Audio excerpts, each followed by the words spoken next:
The joint space docking mission involving China, Russia, the United States, and France has failed. Astronauts who were supposed to be trapped in space were found decapitated and covered in paraffin wax, placed on the rooftop terrace. However, a distress signal is received from the space station. What kind of creature has boarded the space station, and why does he look exactly like the deceased? The story goes back to 1956, when the Soviet Union built the Baikonur Cosmodrome. This place quickly became a hotbed for international space cooperation, a unique landscape amidst the sunset's golden sand in Kazakhstan. Today, there will be a supply cargo ship preparing to dock with the Unity space station. During the journey, the cargo camera crashes. The base temporarily loses visual feed. Fortunately, it's an automated docking procedure. The computer displays a normal orbit. The commander doesn't panic too much, but Kurs, the space station operator, notices that the cargo compartment has deviated from the docking center. If it continues like this, there will be a collision accident. Headquarters firmly believes that the computer won't make mistakes and refuses to stop the docking.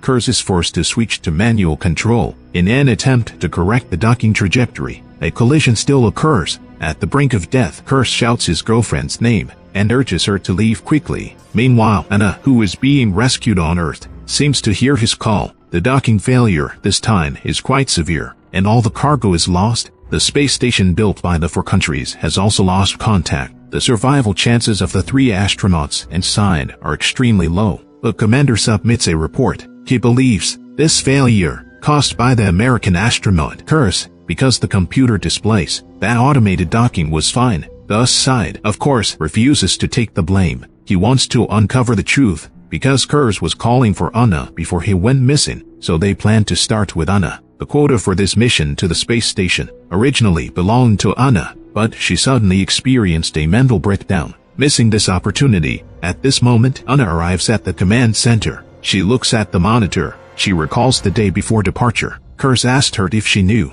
about the Eye of Zarathustra. There was a bonfire ceremony in the area. He wanted to invite Anna to go together. Her reminiscence is interrupted. People from the command center, while reviewing the incident, they mentioned that 58 minutes after the collision, the server's thruster was activated. Therefore, the debris is currently above Ukraine. In another hour, it will appear directly overhead. Anna suddenly remembers something. Kurs had previously served in the military. He mentioned something in the air. There's a 1970s spy satellite called Stargazer that has been monitoring this area for over 40 years. Perhaps Kurs directed the debris to fly over us, to enter the surveillance range of that satellite. Even though Stargazer has long been decommissioned, but as long as the distance is close enough, it should still capture relevant images. They immediately take action. Meanwhile, a local police officer named Isaac received a report from nearby residents on the rooftop of an abandoned building, saw a decapitated body, and covered in wax. Isaac took the necklace off the body's neck. Then, together with his assistant,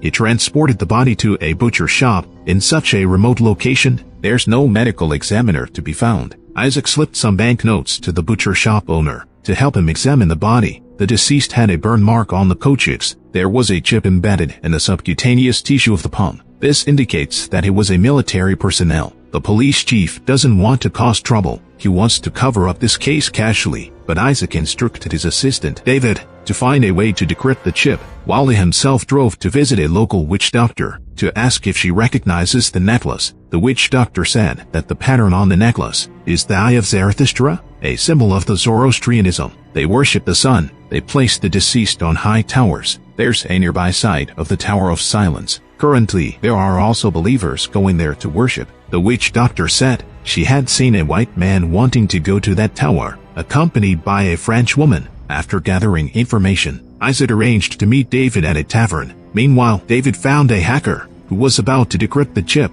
As the computer displayed the analysis of Kurs' information, personnel from the launch command center immediately noticed that Kurs' chip was being hacked. They immediately traced its location. On the other side, Isaac arrived at the tavern. The bartender said someone left a note for you. Before he could open it, his superior rushed in and said David had died. Isaac unfolded the note. It had David's handwriting. The deceased is astronaut Kurs. At the same time, Anna was also taken by the command center personnel to identify the body. As for the group monitoring the Stargazer, They discovered Kurz waving during the descent. He was unexpectedly alive. Then who is the decapitated body? Is the one on the space station really Kurz? The female leader was stunned when she saw the image. She decided to conduct a DNA test on the body and instructed Anna to keep this matter confidential. Meanwhile, the base personnel planned to rescue Kurz. The engineers assessed the oxygen in the space station can only sustain Kurz and others for 5 days. Due to extensive damage to the space station, the rescue mission is highly dangerous. Anna volunteered. The commander refused to risk more lives until proving the survival of the crew is possible. No one is allowed to act recklessly. So, the current challenge is to help the crew survive for a longer period. During the subsequent discussion, Anna learned it. On January 15th, 6 months ago, there was a solar particle storm. The space station crew was maintaining the solar panels, replaced the old batteries inside. As long as the engineer writes a program to activate the batteries, it can help the survivors live for a longer period. But the problem is how to communicate this to the people on the space station. No one can come up with a solution until the next day. Kate heard her colleague continuously clicking a ballpoint pen. She noticed as a result, the light pulses from the space station were flashing at a specific frequency. Perhaps they were sending Morse code. Kate immediately started deciphering. She discovered the people on the space station requested Anna to come for rescue. The commander no longer opposed and announced the rescue operation publicly. They immediately took control of the entire town's power supply, ready to transmit the activation program via Morse code to send it to the people on the space station so they can use the old batteries for now. Isaac was worried about his partner's death. He went to find the female hacker from that day. He wanted her to leave this place as well. Yet before leaving, the female hacker promised to help Isaac one more time. They went to a deserted area and started digging. They unearthed a corpse. This was the deceased person Isaac had found 6 months ago. It was snowing heavily back then. The decapitated body was found seen on the rooftop. It was covered in wax, but at that time, the police chief insisted on suppressing the case. He said, the Chinese side is looking for someone named Sign-In. Lately, everyone is very sensitive. The police chief, to avoid trouble, kept this case hidden. Isaac doesn't want to stop. He and David hid the body, but this action caused his hidden enemy to kill his son. Now David has also been brutally murdered. He absolutely cannot let go. Isaac dug out a chip from the deceased's palm and handed it over to the hacker for decryption. This time, there's a lesson from past experience. The hacker's actions went unnoticed. This deceased person is named Vic, just like the missing Sign-In. Both were astronauts who entered the space station with Kurz. The hacker went through the information and discovered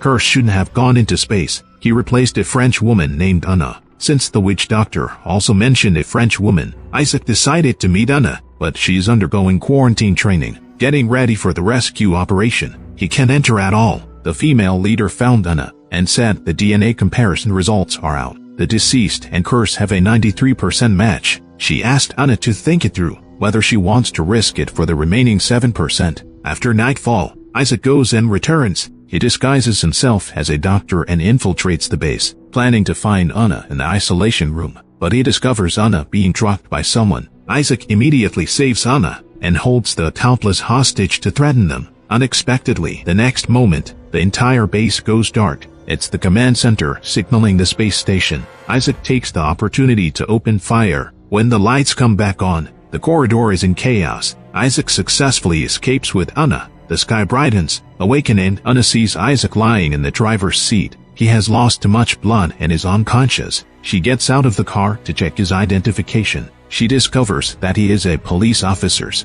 and Kurz necklace is in his hand. Anna disinfects Isaac using strong alcohol. Then she calls the commander, explaining the details of her kidnapping. Just as she's about to reveal her current location, Isaac suddenly hangs up the phone. He says he can trust anyone at the base. The astronauts at the space station are long dead. After saying that, he faints. On the other side, the female leader arrives at the crime scene. She sees the mess on the ground. She insists that the police chief must save Anna. The chief, based on the surveillance footage, knows that it was Isaac's doing, so he goes to search Isaac's home. Little does he know, Isaac's wife is actually the chief's own sister. When the search reaches the bedroom of the deceased nephew, the chief still stops his subordinates. Unbeknownst to him, the hacker is hiding inside. She hands the two deceased's chips over to Isaac's wife. However, she turns and heads towards the command center. asking the gatekeeper to deliver them to the top-level leader. After sending the Morse code from the command base, they didn't receive a reply. Kate, who has been on guard all night, plans to go to a restaurant with her colleague Jesse. Unexpectedly, the French representative in the base is also present. He informs the two of Anna's assault. He suggests that someone is trying to hinder the rescue operation.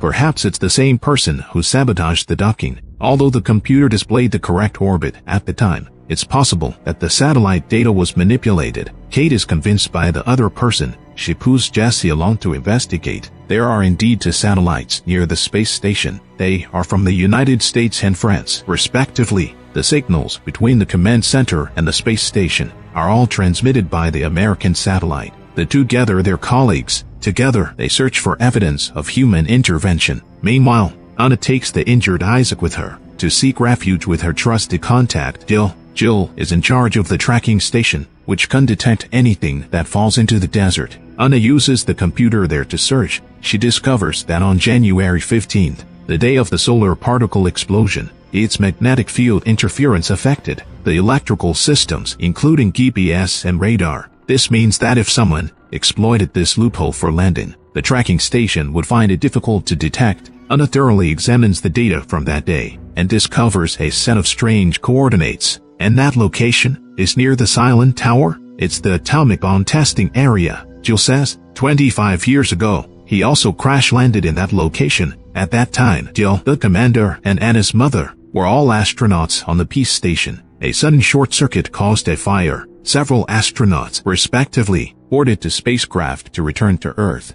Only Jill and the commander survived, because on the day of the accident, Jill was responsible for inspection and maintenance. He was demoted to the tracking station. The commander, who was saved by Jill, remained unconscious and was of no use, but was promoted all the way. Let's not dwell on the past. The two of them prepare to rest for the night and depart in the morning. The police chief received information from somewhere and followed them all the way. He warns Isaac that Russian people are chasing them. They should quickly leave this place. Run as far as you can. Isaac wakes up Anna and they hit the road. The police chief hears a Russian helicopter approaching. He fires a shot towards his side to make it appear as if he was attacked by Isaac. Meanwhile, Jill retrieves the audio from the space station 25 years ago and listens to it repeatedly. In fact, they also encountered a solar storm that year. One of the astronauts kept saying there was something outside the spacecraft, which were calling for them to go out. They were extremely agitated. It seems that the incident 25 years ago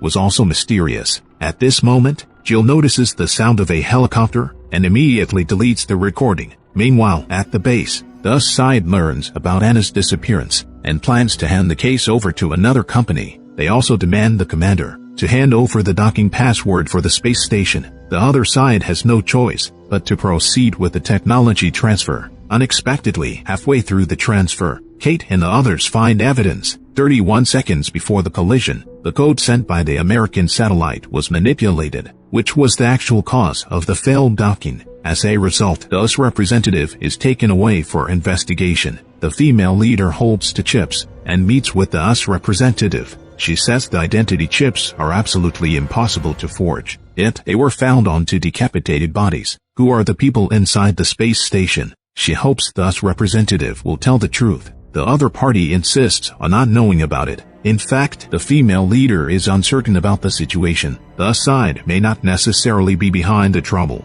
She privately calls Kate and asks her if astronauts can return to Earth without being detected. Kate says that all signals entering the atmosphere will be captured by the tracking station's radar, unless all the equipment malfunctions. Just as she finishes speaking, both of them simultaneously think of the solar storm on January 15th. It was the perfect opportunity for a radar malfunction. A woman goes to search for information and discovers that this type of solar storm occurs every 25 years. And 25 years ago, after all the crew members evacuated from the Peace, the data from the space station still indicated the presence of people on board. She had just informed the female leader about the new discovery when she was suddenly captured by a group of people in a car. Meanwhile, the director went to his sister's house to retrieve the chip from the deceased, but he found out that the other party had given it to the female leader. The old man was speechless. He instructed his sister and the hacker to leave the country and hide. Then he turned around and left the apartment building. A Russian man named Dino was monitoring him. As soon as the director left,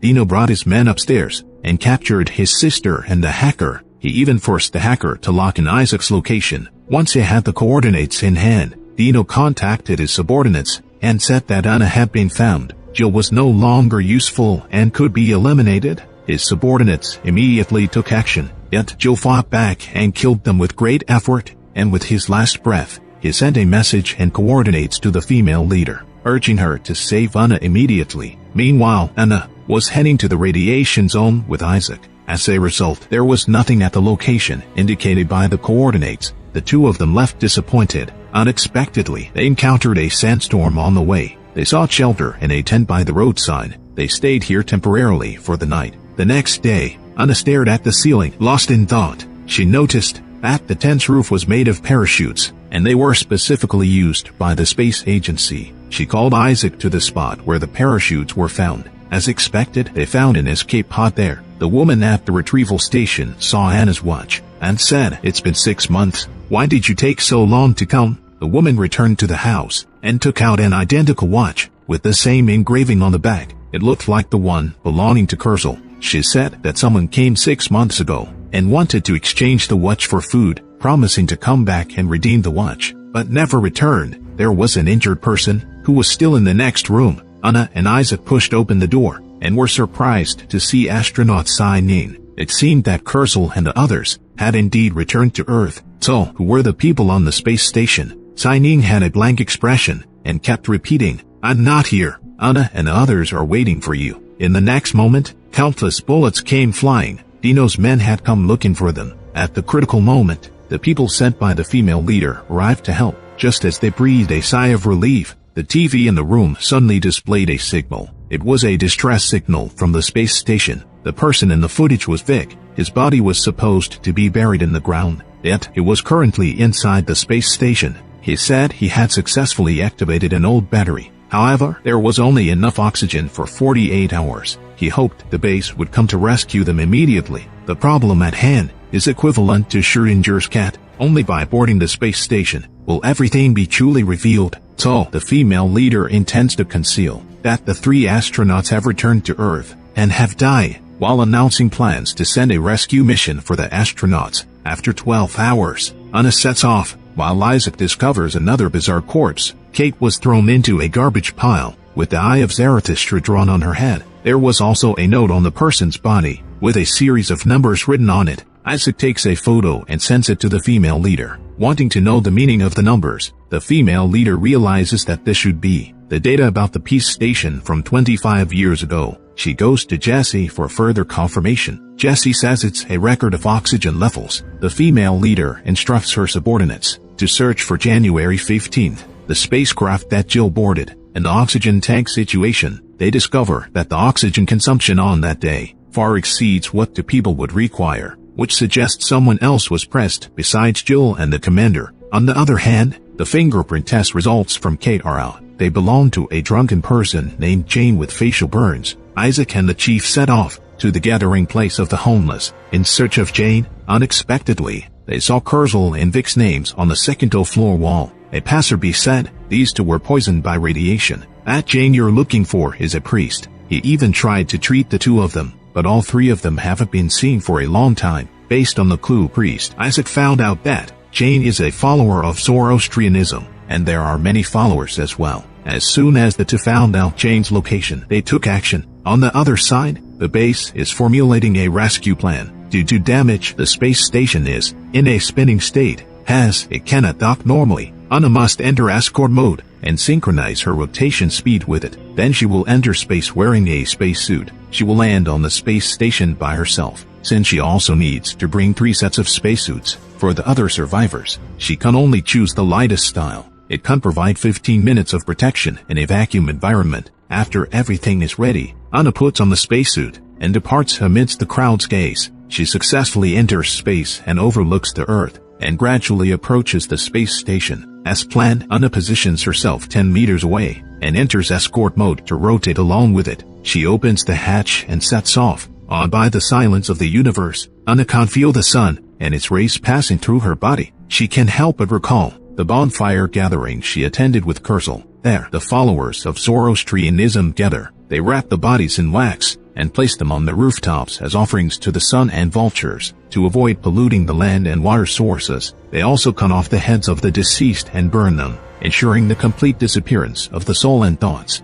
allowing the deceased to rest in peace. The tribal leader invites them to meet, while Grandma prepares a hot drink for Anna. The leader removes the black veil only after Anna drinks it, revealing a face almost melted from burns. Surprisingly, he knows Anna's mother and claims the injury was due to being too close to the sun. Anna suspects that he might have been an astronaut too. The leader says, the universe is like a tree. Even though there are no identical leaves, all the leaves grow on the stem. In a sense, these leaves are not really different. They just have different versions. Anna didn't understand at the time, and soon fainted. Later on, she fell and couldn't go into space. On the other side, Isaac found Jane's residence, and in an old cabinet, found a spacesuit. Meanwhile, Anna stabilized her emotions and started jumping, but ended up hitting her head on the space station. Fortunately, it was just a minor scrape, and the spacesuit remained intact. She successfully reached the porthole to observe, but to her surprise, the person inside was another Anna. The truth of the story gradually unfolds, just as the leader of Zoroastrianism said. There is not just one leaf on the big tree. They are like countless parallel universes. Anna, too, inside the spacecraft, does not belong to this world. While she and her team were on a mission in the space station, due to interference from a solar storm, they ended up in this world space station.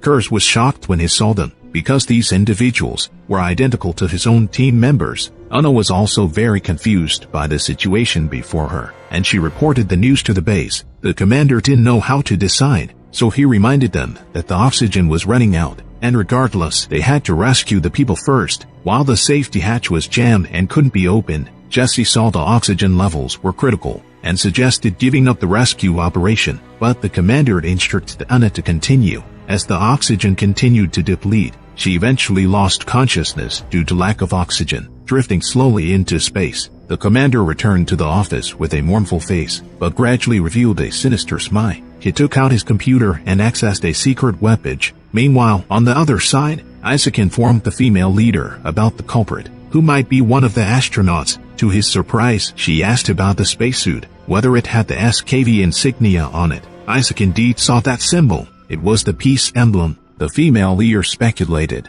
that person was the third passenger who shouldn't exist in that spacecraft. She immediately went to the data room to search and compare Jane's fingerprint samples. Meanwhile, Isaac and the chief noticed someone approaching, and it was Jane slowly stepping out, claiming that he didn't kill Kate. It was done by another him, and explaining that Kurz and the others died from radiation. He only held a funeral according to customs, burning the head of the deceased to release the soul. While Isaac became more and more confused while listening, the female leader called, saying that Jane's fingerprints indeed belonged to a former astronaut. Before she could mention the name, the commander suddenly appeared and stabbed the female leader. From the confrontation between the two, it was evident that the fingerprints matched the commander's. He also encountered a solar storm 25 years ago and arrived in this world. Dino is one of his subordinates. As for that Jane, he is the commander of this world, but due to the fire in the spacecraft, his entire face was burned. He was saved by the local nomads and became the leader of Zoroastrianism. The successive appearance of astronaut corpses were actually Kurz and the others from Universe 2. They didn't die from radiation, but from the pursuit of Commander 2, to prevent their true identities from being exposed. Since the moment he sent Anna into space, he had no intention of letting her return. What Commander 2 didn't expect was Anna to from the space station save the protagonist. Anna immediately contacted the base, saying that Vic and Cyanine were fine, but Kurz was trapped in the docking control room. She concealed the existence of Anna 2. There were only 4 spacesuits. There was no way to save 5 people. Anna 2 chose to stay behind. After all, the world below didn't belong to her. Unexpectedly, a disaster quickly approached. The retired Stargazer vessel was heading straight towards the space station. With only 27 minutes left until collision, there was no time to save Kurz, but Anna didn't want to give up on her lover. She chose to enter the control room to find Kurz, and asked Anna to return to Earth in her place. Time passed by minute. Anna couldn't open the control room hatch. The spacecraft on the other side didn't wait for her, and could only activate the return to Earth button. Fortunately, Anna didn't die immediately in space, because Kurz heard the sound from outside and opened the control room hatch. The two embraced excitedly, awaiting death. At this moment, Jesse noticed that the signal interfering with Stargazer's orbit was coming from the base. He looked around and realized the commander wasn't there, so he picked up a fire axe and broke into the commander's office. The computer controlling the satellite was on the desk. Jesse swung the axe wildly. Unexpectedly, it actually worked. Stargazer stopped, approaching the space station. As for Commander 2, he arrived in front of the real commander, accompanied by the blood-covered chief, claiming that he had killed Isaac as agreed, demanding Commander to release his sister. The other party shot and killed the police chief, then threw the weapon into the car, planning to burn them both to death, just as he was preparing to leave after resolving everything. Isaac held him at gunpoint. It turned out the chief didn't actually kill Isaac. He was trying to deceive Commander 2 with a lie. Isaac finally had the chance to avenge his son, and his wife was successfully rescued. On the other side, Anna too adapted quickly. She didn't reveal herself in this world. Although two leaves may be similar, they cannot be completely identical. The French official returned the watch to Anna, but the other person said it was a man's watch, and not hers. The French official didn't explain, and asked her what was inside the spacecraft. Anna too said, "Have you heard of Schrodinger's cat? You can know the answer without opening the box." Shortly after, rescue robots arrived at the space station, ready to rescue Kurz. Unexpectedly, the control room was empty. Kurz and Anna's bodies mysteriously disappeared. The film ends here. The setup in the first half was still very exciting. The sparsely populated town of Baikonur, a mysterious story about the Union space station, the headless body of an astronaut, and the secrets of life and death, along with the disfigured priest in the desert, science fiction and enigmatic religious elements, making people curious to find out more. But in the end, it turned out to be just multiple universes. There was no mind-bending twist.